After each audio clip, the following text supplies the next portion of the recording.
So thank you all for joining.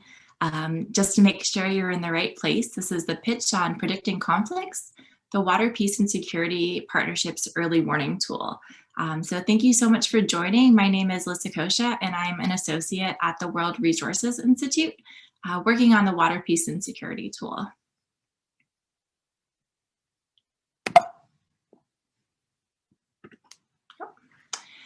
So this is a conflict early warning workshop, but well, we're coming from more of an environmental security background. So first, I'm just going to talk a little bit about how environmental security plays into conflict prediction and why it's important to look at environmental security as well. So first of all, water demand is rising all across the world. Societies are responding to increasing water stress by developing infrastructure, so digging deeper wells or creating other dams.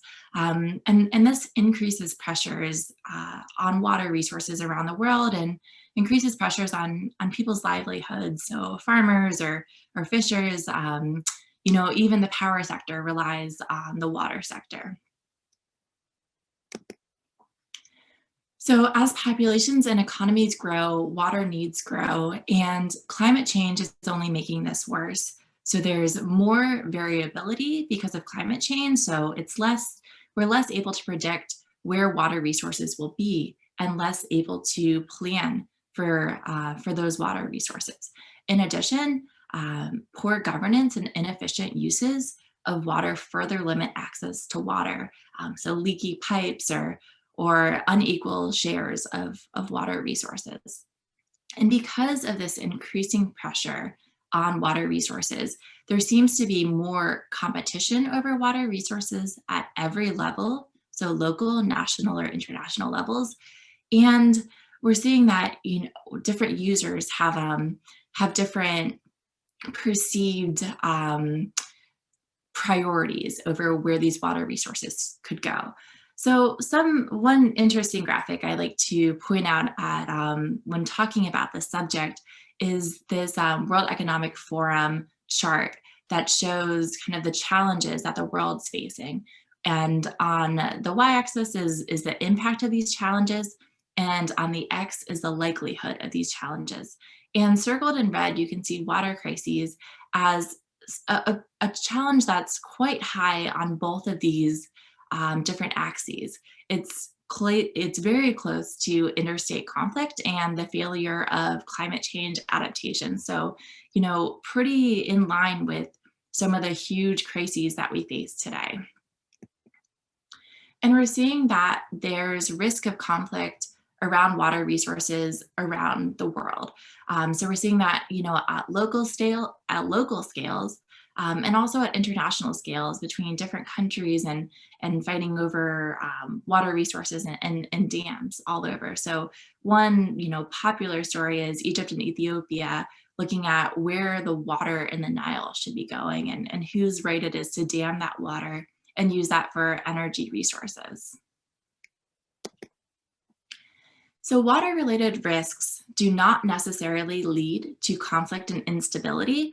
It really depends on the location of these places and how water-related risks are manifesting. So if there is government delegitimation, social factions, political instability, if water scarcity is causing clashes between communities or localized violence, that can all lead to conflict, but it doesn't have to.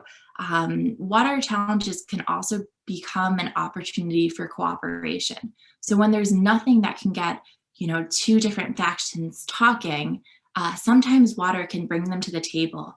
And if they can figure out a solution over water resources, then they can go on to figure out a solution about, you know, their other challenging problems. And we've seen that happen as well. So what is known about the water security nexus? Water-related risks and instability and conflict are linked, but it's not always direct, it's not always straightforward. So we can't just say, you know, everywhere there's a very severe drought, there's going to be a conflict. That's not right at all. And we need to understand these different intervening factors to understand if the link between water-related risks will result in conflict. And water often acts as a threat multiplying factor. So if there's already challenges with economic development, governance, or food and energy security, or factions in population demographics, water can light, a conflict, but it also doesn't have to. So this is why we're bringing up water at a conflict early warning conference. So the Water Peace and Security Partnership aims to address the water conflict nexus by, one, developing innovative tools and services to identify water-related security risks in the context of climate change, food, and energy security. And my presentation mainly will focus on this first point. Our partnership also raises awareness about water-related risks among decision makers at all governance levels, and we'll talk a bit more about how we're doing that too. We also build capacity for decision makers and other stakeholders to respond to water-related security risks.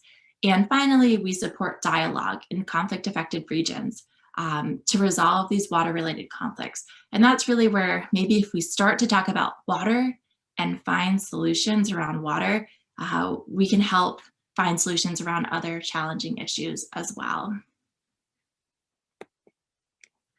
So the Water Peace and Security Partners are a diverse bunch. We're financially supported by the Ministry of Foreign Affairs of the Netherlands and GIZ. The Ministry of Foreign Affairs is our core funder, and GIZ wanted us to look at the water, food, energy security nexus. So I'll talk a bit more about how we're doing that. We're led by IHE Delft. It's a water education institute, and the World Resources. We're an environmental think tank. Deltaris looks at hydrology around the world. Wetlands International looks at hydrology and some conflict mitigation and natural resources. And then we also have a couple groups like HCSS, International Alert, Clinindale, that are focused more on conflict prevention, and Oregon State University that really looks at this conflict and water nexus, or how water can be a way towards peace. Great, so let's start with that first point of the innovative tools and services to start working on this problem. So we created a machine learning tool, a machine learning based tool that predicts conflicts over the next 12 months. And that, what we define as a conflict is at least 10 deaths. We use machine learning, which learns from a past decade of data, identifying constant trends. And then when those trends reappear, then the model will predict either ongoing conflict, emerging conflict, or peace. By using the machine learning approach, we use the random forest model, and this allows the model to decide which data sets to use. So, we're not saying, oh, this level of governance or this level of population demographics, we think based on literature results in conflict. We didn't want to do that because we wanted the numbers to speak for themselves. We wanted the data to speak for itself. And we fed the model over 80 different data sets and let it decide which one had the most predictive power. And we're really optimizing for prediction at this stage, not causation. All we want to do is know where there's a potential for conflict. One thing to note is that this isn't just predicting conflicts over water resources. We actually originally tried to do that, but what we were finding is that conflicts over water resources is a very, very narrow definition, because many conflicts have a water aspect as a threat multiplying factor that we weren't capturing when we only looked for conflicts over water resources. So this tool predicts all conflicts, but something that differentiates this tool from other conflict tools and other conflict prediction tools is that we're using real-time climate and water-related variables. We're letting our model decide if those climate and water-related variables are important in predicting conflict. And it turns out that our model did select to use some of those variables. Just a few other things to mention is that our projections are at a high resolution. So we use the ADM2 regions, and if that means anything to you, great. But if not, it's the county level in the US, so one under the state level. We create quarterly updates to do a bit of analysis on the findings of our model and send that to decision makers to make it a little bit more understandable than just, a map with different colors. And we also have a clear and open methodology. We're happy to work with others and learn from others, and hope to hear your feedback during the Q&A session in just a little bit. Great. So our initial machine learning model, as I talked about, revealed that many indicators have a lot of value in predicting conflicts that we chose. So what you're going to see is obviously where there's people, unfortunately, there can be conflict. So certain data sets like local population count and density were highly valued in our model for predicting conflict. In addition, a history of past conflict, like battles and violence against civilians, had a say. One that we thought was interesting was access to sanitation, and we classified that just loosely as a governance data set, where there's access to sanitation, where people are cared for. How does that impact conflict? And these aren't causation. This is just correlation for this stage of our process. But also I want to point out that there are a few water variables in this list of important variables that our model decided on, like seasonal variability or the standard precipitation index, 24-month anomaly. So that's how wet or dry a location is over the past 2 years. And we fed it a couple different water indicators. So we looked at how wet or dry it is over 2 years, or how wet or dry a location is over 3 months or 12 months. And this is what our model decided was the highest predictive power. So results, right? Our model was able to predict 86% of conflicts, and it overpredicts emerging conflicts. So these are conflicts that haven't already been in effect. These are places where there haven't been at least 10 deaths over the last 12 months. And yeah, we're better at forecasting ongoing conflicts than these emerging conflicts. But we're okay with over predicting emerging conflicts because we want this tool to be like a preliminary screening, right? So we don't want to miss any locations that could break out in conflict. We'd rather say these are all the areas where the data patterns before have resulted in conflict. So, we're seeing these same warning signs. And from there, we need to look in closer to see if there are risks of conflicts and how we can mitigate those. So I want to take you on a little tour of a way that our global tool can give an idea of what's going on in a region just using global data. So in the East Africa region, we've seen an increase in disruptive droughts and flooding and a less predictable climate. So there's more East Africans affected by flooding in the past few years, and displaced people because of flooding. Also, we're seeing, knock-on effects from climate disruptions, such as things like locust outbreaks based on soil moisture and environmental variables. So with that and desertification that's related to climate variability and poor land management, we're seeing decreased land productivity dynamics in the region as well. So we go on to the Water, Peace, and Security global tool, and we can click an area. So this is, a county level spatial area and look at how the population density has changed in that area over time. And we can see that growing populations in certain regions might be putting more pressure on natural resources, and there might be more competition over fixed natural resources.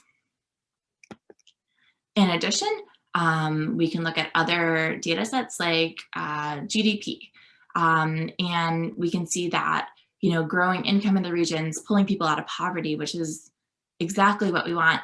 But there might be more pressure on fixed resources. So how do we try to make sure that resources can go further? And we can also look at what's going on with precipitation, what's going on with the environment there. So this data set shows the standardized precipitation index, so from extremely dry to extremely wet. And we can see certain areas are quite wet, and then certain areas are also quite dry over the last 24 months. Finally, we can look at evapotranspiration anomalies. And evapotranspiration anomalies are an indicator of crop health to look at what regions are drier or wetter using this global tool. And then we can look at what conflicts are occurring in that area by category and with some more information on what kind of conflicts those are. So we can see, based on the different color, there's riots and protests happening, and then there's some battles as well. And then we can also look at displacement. So where are people being displaced by things like disaster or conflict or development projects as well. So let me just go back one. So these are all data sets that are on our global tool that can help understand the situation with the best available global data. And that can, that goes hand in hand with our conflict predictions to really dive in. But that's only from a global view. So that's, an initial analysis, but really to understand what's happening and to work on those next stages of conflict prevention, we need to dive in a bit further. So that's why the Water, Peace, and Security Partnership has local tools to dive deeper into water and security challenges. So the local analysis tools focus on understanding local situations of water resources, being the Water, Peace, and Security Partnership, and water development plans and impacts. So things like, will building a dam here create security issues? Will that, make, challenges with water resources or with land resources even more challenging and potentially result in instability and conflict? And how will people react to that? So these tools aim to zoom in to better understand risks, to assess options and scenarios, and to support local decision making. And that local analysis happens in 3 steps. So first, being data people, we look at qualitative water security narratives, quantification of key indicators, and then visualize these results. So we get the information out there first through these local tools. And the first step is developing a qualitative water security narrative. So this helps us understand links, identify knowledge gaps, information needs, and decide on what more data we need to understand this local situation. We create a cause and effect narrative with local stakeholders, sometimes literature as well, but really, making sure that any assumptions are based in reality is the first step here when we're doing a local analysis. And then we go to find quantitative metrics. So looking at global data, looking at water system modeling to assess the impacts of climate change, of water use, of building dams or different policies. And then human response modeling. So, how people will respond to water-related hazards and other factors And that's all done hand in hand with community members. And then finally, we build a visualization of the results for different audiences, for the general public, or for policy advisors. And that can be, a public data set, a public dashboard, so everyone can understand what's happening in this local situation and provide feedback. So that's the local tools and the global tool. But an early warning system is only, I think, helpful if it's followed through, right? So we might have the data, we might say, this place is at risk of conflict, but how do we take those next steps? So first of all, the Water, Peace, and Security Partnerships works for awareness raising. So we want to create a political urgency, a political awareness and a sense of urgency. And how we do that is engaging the 4D audience. So I'll go over a few of these pictures, but we're engaging, high-level ministers. We're presenting at the UN Security Council to say water security, can be a security threat, and we need to address it. And during that UN Security Council meeting, we had many, many countries on board with, yes, we need to look at water security. We need to look at this annually to understand, what we can do and how we can make sure that water security doesn't lead to, or water risks don't lead to security crises. We're engaging development institutions, disaster relief groups, and also we're, engaging defense to maybe put some of their huge budgets towards climate security, opposed to what happens after if we don't mitigate climate security. Second, we work with capacity development. So this aims at enabling all actors of all levels to take informed and tailor-made actions. We do this through workshops, courses, and we're launching our online training quite soon. So we've done a couple different workshops in Mali, we've done some in Europe, and working through these different steps. And then finally, dialogue support. We support dialogue by bringing together different stakeholders, developing a common understanding of the water security situation. So making sure that we're all speaking the same language with what's happening, all using data that we agree on, and knowing where we need to enhance data if it's not available. We provide insights onto conflict-sensitive water management, and facilitate negotiations and exchange. So this is all aimed at preventing, mitigating, or resolving water-related conflicts. All right, so you can't have a presentation without saying, well, this is what we have, but this is what we want to do. So what I presented is really what we've been working on up into, well, some current, but mostly until December of 2019 when we launched our tool in Geneva. But from then on, we've been working on improving our model. So this isn't published yet. This is just kind of where we're going and hoping to start a discussion with you all. So for our global tool, first of all, we want to improve our forecast modeling. We used our random forest approach, which we, feel comfortable with, but we think there's always ways to improve our forecast modeling. We want to develop causal models. So I can't stress enough that what our forecast is doing is only predictive. It's not saying that increased in drought is going to lead to conflict, but we want to be able to say that. We want, or not say that. We want to know. So we're working on causal modeling. We're also working on performing deep dive analyses into where our model is right and where it's wrong, so we can improve that and we can see, why it's predicting well in some places and not well in others.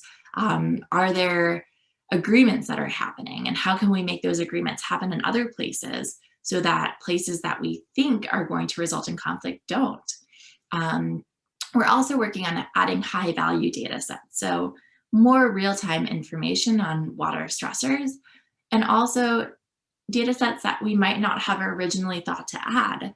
So with the GIZ funding, things like food and energy security as well. And then we're also hoping to improve communication of our results. So first of all, experimenting with different model types. We're doing a deep dive into our dependent variable. So far we've used ACLED conflict events, and we use that fatality numbers of over 10 people per year. We first started with one fatality per year, but then the whole world predicted conflict. So we just picked 10, but we're trying to figure out how to do that better. ACLED doesn't recommend using the fatality numbers, so we're looking at different events. So predicting just battles, or predicting just remote violence and the event count instead. So something that we're currently looking into to better communicate our results, to better make our model and our tool actionable. In addition, we treat every county level as somewhat independent. And the problem with that is, conflicts don't always stop on county lines. I would say they probably rarely do. So we're exploring how different regions that are close by will affect other regions as well. We're working on improving our predictive models. So we've tried transition models that haven't quite worked out so well, but then we're looking into generalized linear mixed models and different deep learning models. We're really at the early stages of that, and hoping to share what we find soon. And finally, we're working on these causal models. And we found that static causal models are promising. So hopefully we'll be able to establish some causation in the near future. So that second point of looking at higher value data sets. On the left, you can see some of the data sets, well, all of the data sets that our model decided were important in predicting conflict. These are quite random, but they're what had the highest predictive power. So the check boxes, the green checks are data sets that continued to show predictive power, even after trying out many more energy and food data sets. And then those with the red X's we found weren't as important anymore. On the right are new indicators that we tested out that showed importance of things like the corruption index, or strangely the number of pigs per pixel, which actually has important information in terms of demographics, in terms of economy. And then also things like the annual evapotranspiration anomalies. So how water peace and security can support your work. If you're interested in certain areas and the key issues between water, energy, ag, climate, security, and conflict, we can do global analyses and prioritize lists of issues or places that require further attention. We can do deep dives and work on those core areas of dialogue and awareness raising. So I'll end here and see if there's any questions, but thank you very much for listening. And I think my key message here is, well, one, that water security is a security risk and we need to address it. And two, that early action, early warning tools are the first stage, but I definitely encourage you and hope to see where our partnership goes with following that out to awareness raising, to dialogue and capacity building. So thank you all for joining, and I look forward to any questions. So I think we can write those on the Google Doc. Let me check that, or feel free to unmute yourself as well and ask a question.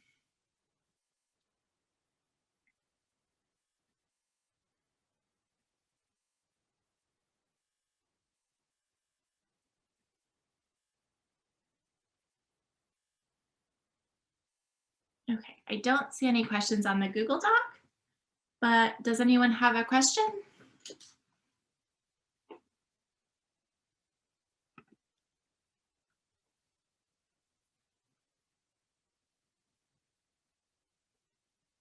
So I have a question. Thank you, Liz. Are you connected in any way with efforts, let's say at the World Bank, and helping, how is this tool being used right now by some of the international organizations? Yeah, absolutely. So we're engaged in a couple of ways. We're really into kind of knowledge sharing. So we've given presentations to the World Bank about the tool. Um, I can't remember the name of the report, but we did just see it in oh goodness. Okay, I'll have to get back to you on some of the groups that are sharing our quarterly updates. But that's one of the ways that we're engaging too with a broader audience, sharing these quarterly updates with our colleagues in the 4D audience. So the defense, development, disaster relief, and what's the last one? Disaster relief. It'll come to me in a second, but with those audiences as well. So we're connected, but I think we're still exploring ways that we can. Thank you, diplomacy. That we can still, engage more. I think we're still quite new. We've only been around really for a year and a half, and things slowed down a little bit, during the last year. So any, opportunities for continued engagement or new engagement would be, please do reach out to us.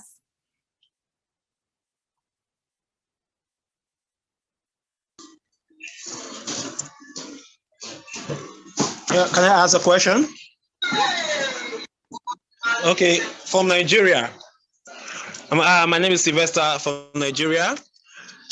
This model is a very interesting one because it helps you to really understand the different indicators that can lead to a conflict, especially in areas of water shortage and focusing on the Lake Chad region.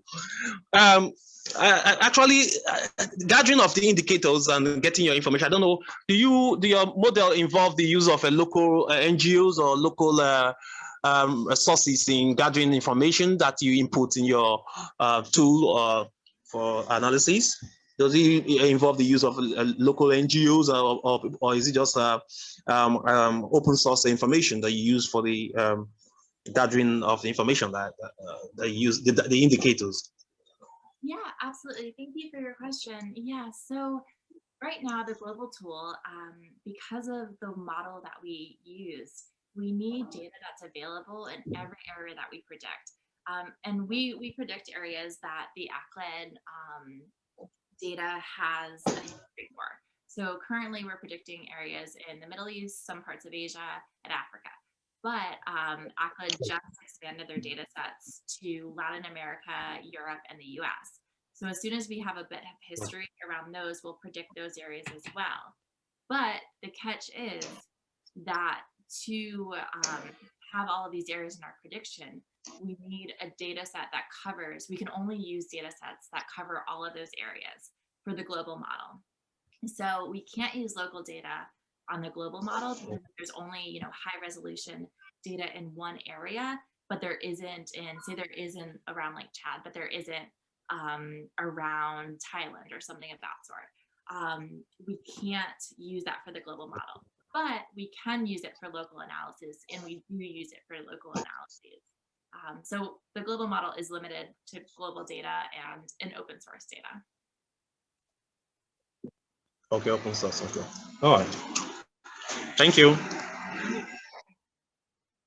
Hi, my name is Syra. I left a question in the chat, and I was just, I apologize if you already mentioned this in your presentation and I might have missed it, but how is accuracy considered?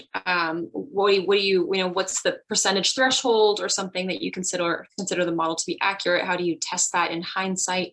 And also I'm wondering about the completion of data sets and how you choose to maybe not include a data set given how incomplete it is, or if it's inaccurate, or you're unsure about how it was curated. I think I tend to have difficulties working with data, especially open source, if they're incomplete. So I'm curious how you work with that.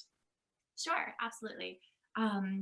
Yeah, so we have different metrics for accuracy. We have, we use accuracy, we use precision, we use recall. And in our model, so I didn't go too deep into the different metrics, but basically what we're seeing is that, you know, we have maybe okay accuracy metrics, but we'll have lower precision or lower recall metrics based on if we're forecasting emerging or predicting conflict. So what we'll see is that, you know, we might capture 86% of conflicts, well, we might way over predict emerging conflicts. And we absolutely do, because we're, you know, trying to be a first scanner of any, you know, any challenges. So what we'll see is that, you know, our prediction of emerging conflicts, maybe we'll predict, you know, 10 emerging conflicts and only 2 of them are actual conflicts. But in the grand scheme of any conflict, we're catching 86% of those.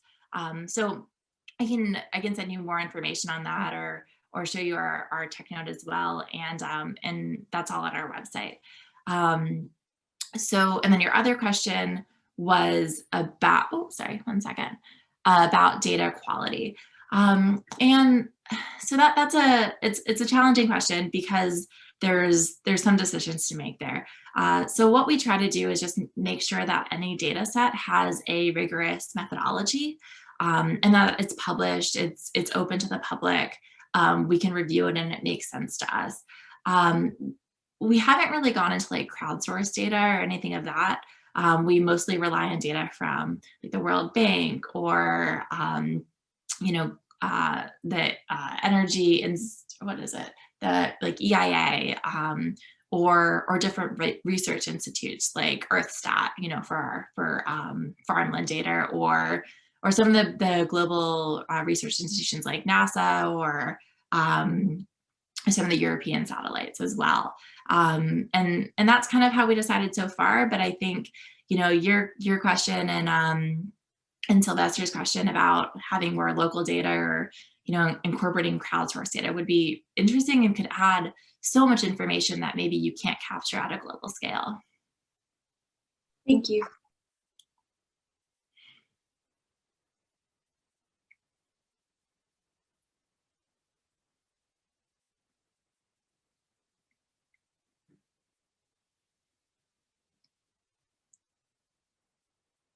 Okay, well, if there are no other questions, I wanted to thank you all again for joining. You know, please do reach out to us. We are, I think, still a new partnership. We're still trying, you know, really in our kind of second phase of improving and iterating on our work, and looking for, you know, for more ideas and more people to engage with and work with. So please do contact us. Please check out our website, waterpeacesecurity.org, and check out our predictions. So thank you again for joining, and looking forward to being in touch. Bye.